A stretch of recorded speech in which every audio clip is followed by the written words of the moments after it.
要论今天全球最火热的运动是什么？那一定是足球无疑。每年世界杯现场都是人挤人，而这还只是现场的观众啊。据官方统计，2018年全世界利用电视机和互联网等等的平台实时观看世界杯的人数已经超过了10亿人，更不要说今天。2021年令全世界轰动的事情莫过于法国夺冠了，因为世界杯而创造的财富更是达到了100亿，它到处都是话题。现代的足球发展可谓是如日中天。那么作为今天我们这个足球的鼻祖中国古代居民最热爱的本土运动蹴鞠和足球来比较的话，哪个更让大家喜欢呢？我们今天就来扒一扒它。蹴鞠又被人们叫做筑球踢圆。蹴的意思呢，就是用脚用力的踢，鞠指的是球，是柔软的皮球。蹴鞠作为古时候人们最喜欢的也不是最喜欢，就喜欢的娱乐运动，与今天的足球相似。最早发源于战国，在唐宋的时候发扬光大了。唐代大诗人李白有一首诗，里面就写到了宫殿之中到处盛行斗鸡与蹴鞠，规模宏大，斗气冲天。从李白的诗里面就能看出来当时蹴鞠运动的盛行蹴鞠和现代人们踢足球有很大的不同。现代的足球是两方对抗，采用的是7人制和11人制，在举行的草地上对抗。玩法呢是两方球员在规定的时间里面将场上的足球踢进对方的球门，最后再按哪方踢进的球数多判定胜负。球员分为前锋、中卫、后卫和守门员，共计14或者是22人。而古代蹴鞠呢也有2个玩法，第一个是汉代的对抗性蹴鞠玩法。汉代的蹴鞠比赛分成2个球门和1个球门的。比赛场地呢也是在举行的场地里面进行，四周用短墙围起来。双球门玩法呢，场上是两边有球门，双方各有12名球员。胜利的规则跟现代的足球一样，也是看哪方踢进的球多。这样一看汉代的双球门玩法就是跟我们现在足球极为相似的，只是比现代的足球多了1名球员而已。也许现代足球的玩法就是在汉代那个时候的蹴鞠流传到西域，然后再由阿拉伯人传到西方的吧。汉代的蹴鞠呢，因为竞技性和对抗性很强，所以常常被用作军事训练，锻炼将士们。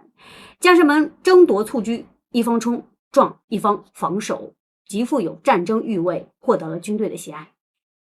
再说说单球门玩法它只有1个球门，立于居场的中央。球洞呢是2个高杆子，中间用网编织，然后留一个小洞。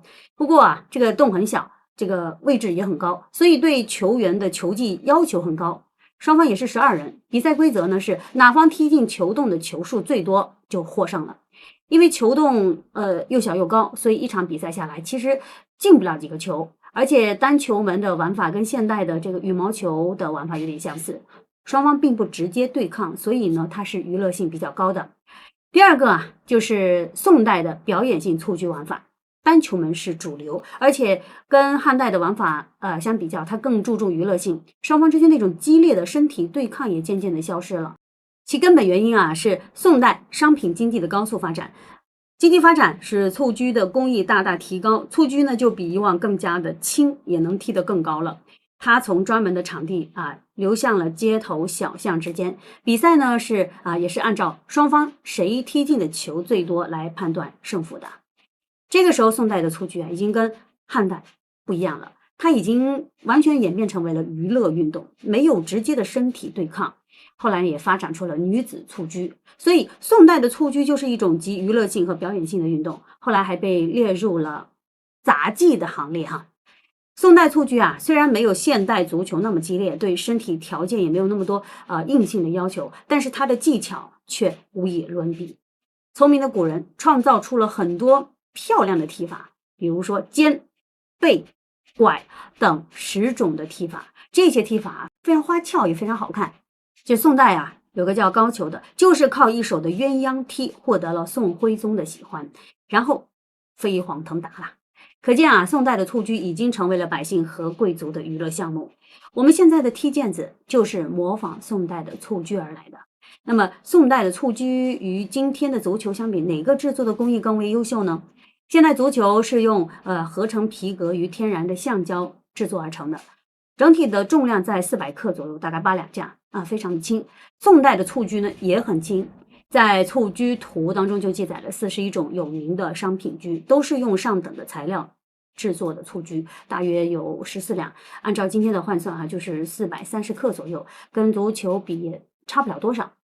蹴鞠里面啊是这个动物的膀胱填满了物质，外面是精致的皮包裹而成，8片牛皮裁剪合适后拼成一起，形成了一个皮球。